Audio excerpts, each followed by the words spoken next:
about Clarabelle. You said that you pretty much created him and based him on your readings and things like that. How did the seltzer bottle, for instance, come about? I didn't do that part. That came from a really brilliant writer, Eddie Keene, who was the chief writer on Howdy Doody, and he was really wonderful. And I believe it was Eddie who thought of that as a trait of Clarabelle's. I guess that Howdy Doody was kind of, it had a lot of vaudeville in it. A lot of the things that had 20 years prior to that been successful in vaudeville were there, and Clarabelle was kind of the classic clown. And there were many things that we did on the program that you could have seen in a circus at that time, in a clown act of some sort. So it really was on Howdy Doody, as it was on everything that I've done, as everywhere in television, collegial effort. There are a lot of people involved. I mean, you don't say, I got an idea, now let's write that down so that we make certain that you get credit for that idea. When somebody asks you 30 years from now, who thought of that? And it's a collegial effort, and you come together and you just, if the chemistry is right, you have success in doing the right kind of programming. How did you convey emotion through Clarabelle? It was nice. It was. I spent a lot of time in front of the mirror, doing frowns and doing, he had the ability to look very, very sad, body movement and facial movement, and elicit tremendous sympathy. And then he could look happy and delighted if he squirted someone with a seltzer bottle. So the emotions were no problem at all. He was quite an expressive character. How scripted was the program? Yeah, it was scripted. There were certain parts that were particularly the puppet parts were very clearly scripted. But that, there was an advantage there. The puppeteers could operate the puppet and look at from up above, and they could look at a stand that we had set up for them and actually read the lines. Many programs at the time were on the air live. Everything was on the air live. Didn't script too heavily, because if you were on every day, you had to memorize a script every day, and that was quite almost impossible to do. So there was probably more script there than, particularly in the puppet scenes and the puppet characters and so on. There's a lot of interplay between Howdy Doody and Mr. Bluster and Howdy's brother, Double Duty, and all of this sort of thing. So a lot of that, and then Bob Smith was able to read lines off a cue card. That was even before the days of electronic teleprompters and the like. One of my jobs, even though I was doing the Clarabelle character, one of my jobs was to write cue cards. And I didn't mind writing cue cards. Why? It's a detail. Again, one of those details that make television, and everybody should be able to do it. And even when eventually when I was doing Captain and I was the principal character and the executive producer, I wouldn't think anything of picking up a pen and writing some cue cards, particularly for a guest who might be having some difficulty with lines. And people would say, "Oh my goodness, the executive producer's doing cue cards." I mean, what's the difference? You do everything you need to do to get a program produced properly. What about rehearsals? How was the show rehearsed? We rehearsed usually, I think, if my memory serves me, it was like 2:30 in the afternoon. We'd start rehearsal. And we rehearsed for about 2 hours for a half-hour program. Although we did have some film in the program, so I think we probably did 20 minutes live, actually. And we rehearsed that, and then there was an hour break, mostly for technical reasons, and then, we all took that time to get into costume and maybe have a read-through again, just to make sure we were clear on what we were going to do. And we went on the air at 5:30 to 6. And yeah, that was 5 days a week, Monday through Friday. So it was a fairly rigorous schedule as these things go. What about the peanut gallery? I never knew a lot about the peanut gallery. They just mysteriously showed up every day, but I know that eventually it became a prized ticket. There were only 50, I think there were 50 children in the peanut gallery. And they tended to be a little younger, or there tended to be a mix of younger children there who were not going to be quiet, who were going to make noise, who were going to talk to each other, who were going to shout in the middle. And poor Buffalo Bob, you know, would be carrying on with howdy doody, and there was Clarabelle stalking him from behind with a seltzer bottle in hand, unknown to Buffalo Bob Smith. And the kids in the peanut gallery was saying, watch out, Buffalo Bob, watch out, watch out, watch out. And Bob would try to just play ignorant of the whole thing, and until finally he got squirted with the seltzer bottle or whatever. So they were kind of fun, and they were unpredictable. If anything, they were unpredictable. But I think it added a lot to the program. The only thing that sometimes bothered me, we had monitors about the studio, and every once in a while I wasn't on, and I was behind the set, and I'd see on a monitor that the laughter of the kids was being sent out over the air, and I'd say that was something that impressed me, because I said the children at home do not want to see these kids laughing. They want to see what these kids are laughing at.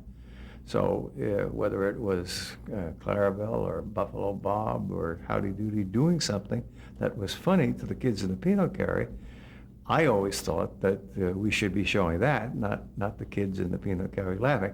That was important only because when we started Captain, one of the decisions I made was that we would not have a live audience of any kind in the studio. Because I felt that what we were doing was playing to tens of millions of young people at home, and not 40 or 50 in the studio. And the temptation would always be there, or to focus on some of the children in the studio.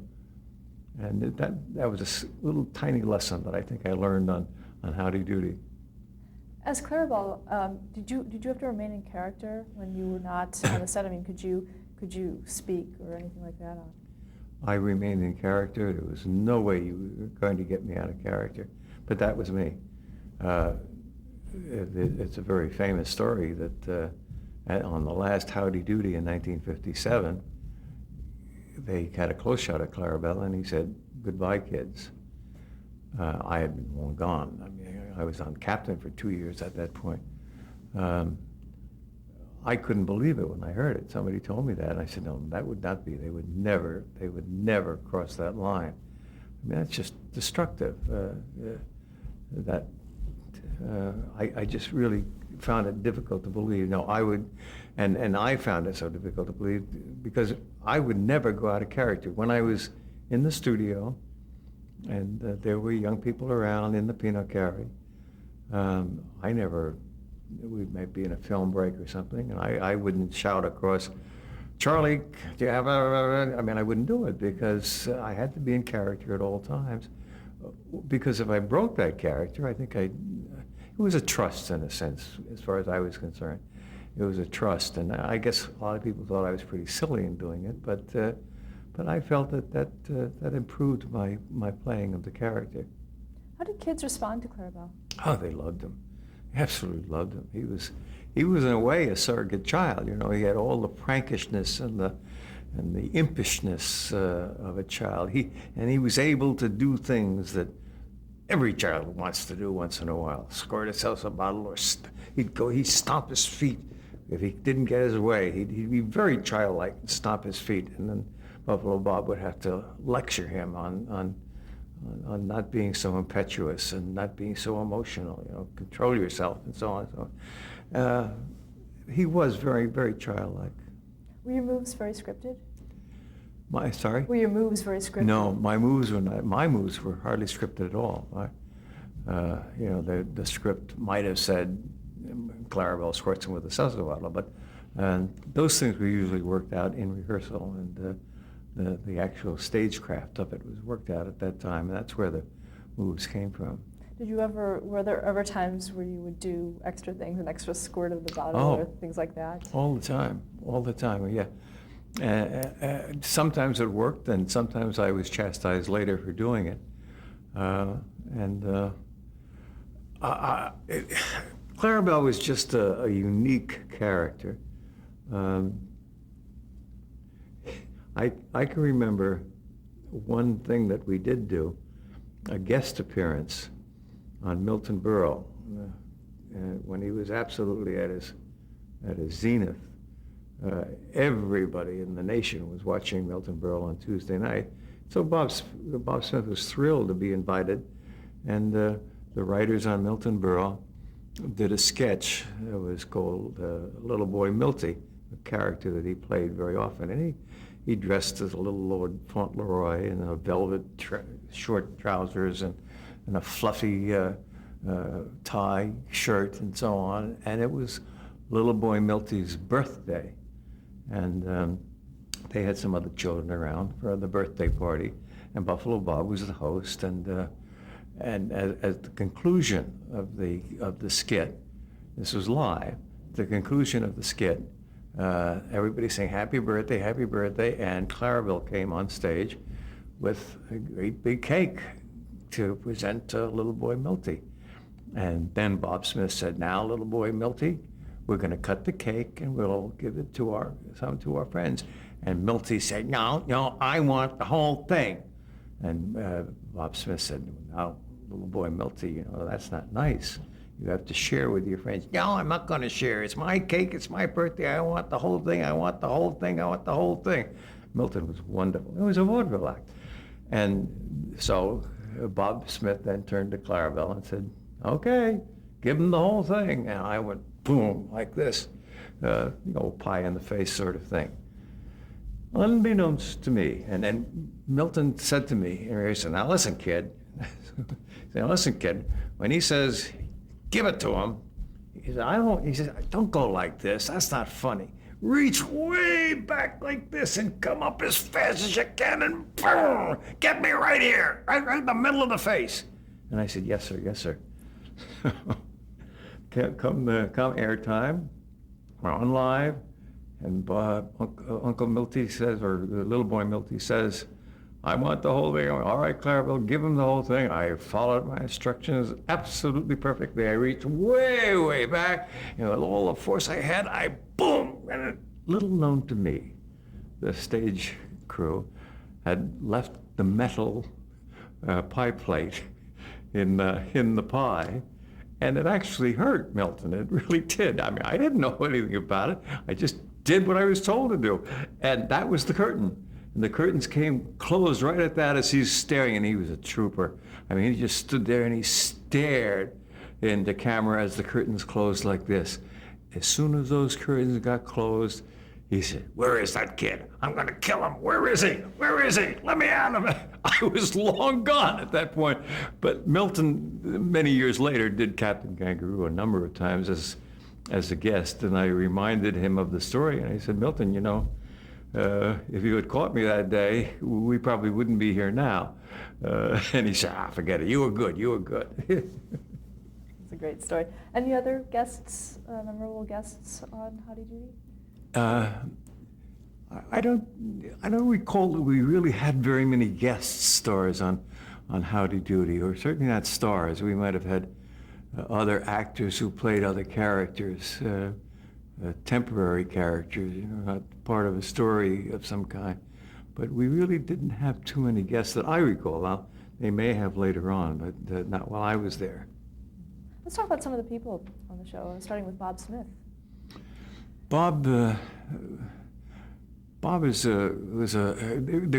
probably could not be a greater difference in philosophy toward young people and entertaining them than existed between Bob and I. Eventually me. I matured to the point where I did the kind of programming I did.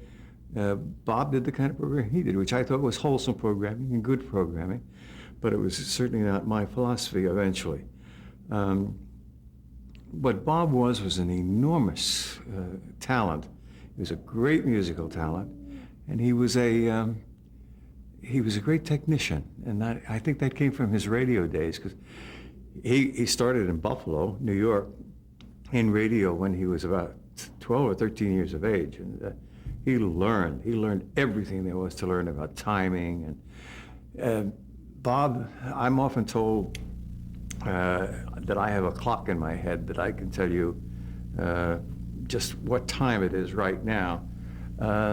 Not so much anymore necessary, because we do everything on tape and in segments, but in the live days that was incredibly necessary, particularly in managing a show, and that's what I did really, was manage the time of it.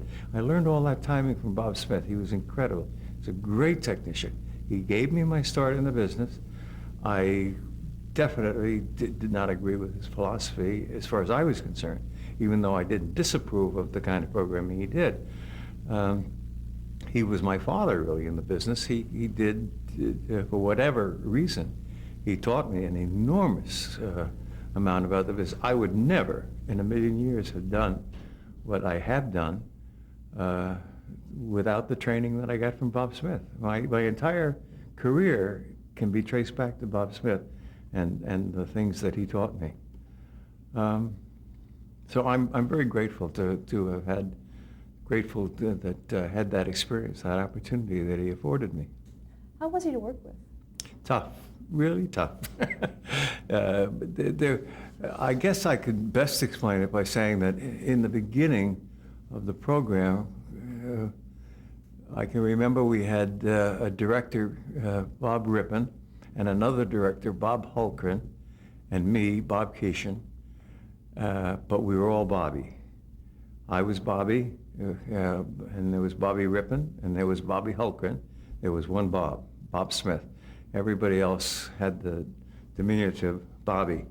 That in a way, I don't even think he was aware of it, but that sort of showed you where you ranked. Nobody crossed Bob Smith. You just didn't tell him. And this is fine, because it was his show. It was his character. The Howdy Doody character was his. The ideas were to a great extent his. But I also felt as a performer that once in a while I had a good idea, and I would suggest it, and it usually was rejected out of hand. I learned that lesson, and so when I was now on Captain and the principal performer and the executive producer and everything else, I listened to people, because I remembered that there was a day when people didn't listen to me, and a lot of good ideas I thought had gone by the wayside. And thank goodness, because I had a brilliant group of people surrounding me on Captain, and they had so many good ideas that I could never have thought of. So I think that's an important thing. Any good television program is a collaborative effort. And everybody, from the foundation, the writing, to the execution of the program, the production, and the right performers, and the working together, the chemistry of performance, all of it is important. And anybody who comes to the business with an ego and says, no, that's not a good idea, do it my way, I think that's not going to succeed today. What was his way? I mean, did he have a vision for the program? I don't think he had a vision. I think he was doing what he's always done. He he knew music, and he knew comedy, and he knew timing, and this was, you couldn't tell him anything about that sort of thing. And 99% of the time you couldn't, because he was right. And no, I think I hear stories about other people, and I've heard them about myself, that he's very difficult, very difficult. He won't let you do this, and he won't let you do that. Well, I don't think I was quite that bad. But yes, there are times when, after a lot of discussion among 6 or 8 or 10 or 12 people over something, whatever, somebody has to say, let's do it this way. And that was my job on Captain, let's do it this way. Now, if people interpreted that as my being difficult, that's okay with me. I don't care. And I really didn't resent that in Bob Smith either. I think that was his right to do it the way he wanted to do it. I just kind of wish he'd listened a couple of times to others. Like Dayton Allen, for example, who played Mr. Bluster and several other characters in the show, would have incredible ideas. 99% of them were weird, off the wall, totally useless. But every once in a while he'd come up with a really good idea. And Bob would reject it, and the rest of us would say, gee, that's too bad, Dayton. That would have worked. That would have been good, you know. So that happens everywhere. That happens everywhere. Bob was a great performer, and I'm indebted to him. How did he work with Roger Moore? Well, it's difficult for me to interpret that because Roger Moore was the producer. Now would be called an executive producer nowadays. And he had been engaged by Bob, so he was really, or he had been approved by Bob. He worked for NBC, and he had been approved by Bob. So it was a difficult relationship for him, but he was pretty strong. He was pretty strong given all of that. But he knew pretty much there was a line there beyond which he didn't go. But that was my interpretation. I'm not privy to any of the things any crises that they may have had. Roger was very strong and very good, I think, and very fair. I liked Roger very much. I enjoyed working with him. Was he very hands-on? No, he wasn't. He was kind of cool. He kind of let people do their jobs, which was a very effective way to do things. He had come out of the Army as in the Army. He and Bobby Rippon, the director, worked together in Astoria at the film studios, the famous film studios in Astoria, and they did the short movies that all of us were subjected to in the service, whether it be the Army or the Navy or whatever, and they had a film unit that was just cranking out these movies. So they had a lot of experience, and I guess he learned a lot about the business there, and he had a lot of good executive talent that was developed there. So. No, he was kind of cool. He just let the writers write, and he'd let the actors act. And yeah, if he had something to say to you, he'd kind of come over very confidentially, and he'd say, "Bobby, I think that maybe if you just softened it a little bit, it would be, And it was secret almost between us. And he didn't come out on the floor and say, "No, I want to." That was not his style at all. He was very soft and really. Very, very nice human being. What about Eddie Keane? Eddie was, I loved Eddie. In fact, Eddie was in my wedding party when I got married. Eddie was just, I admired Eddie because he had ideas that I said, where did he get that idea? Where did that come from? That was the sort of thing that just intrigued me.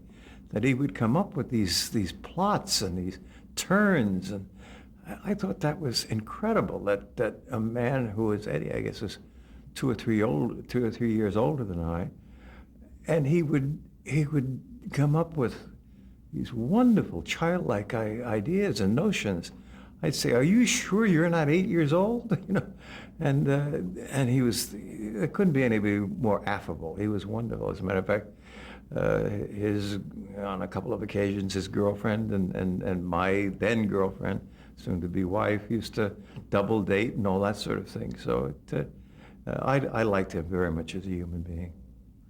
Rhoda Mann?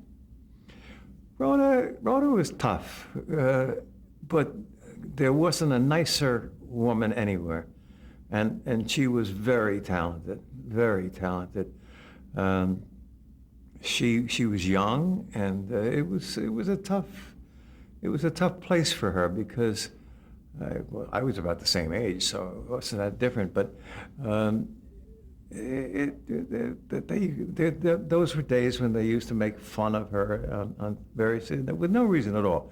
She never spoke a word. She just operated the puppet, Howdy Doody, and did a magnificent job. She got emotion out of that puppet that was absolutely marvelous. I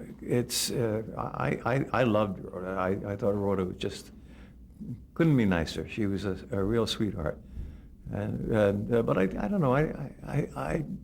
I may be totally unfair to both of them, but I always thought that there was some sort of friction between Bob Smith and Rhoda, and he cared much more about the puppet and not so much about the puppeteer.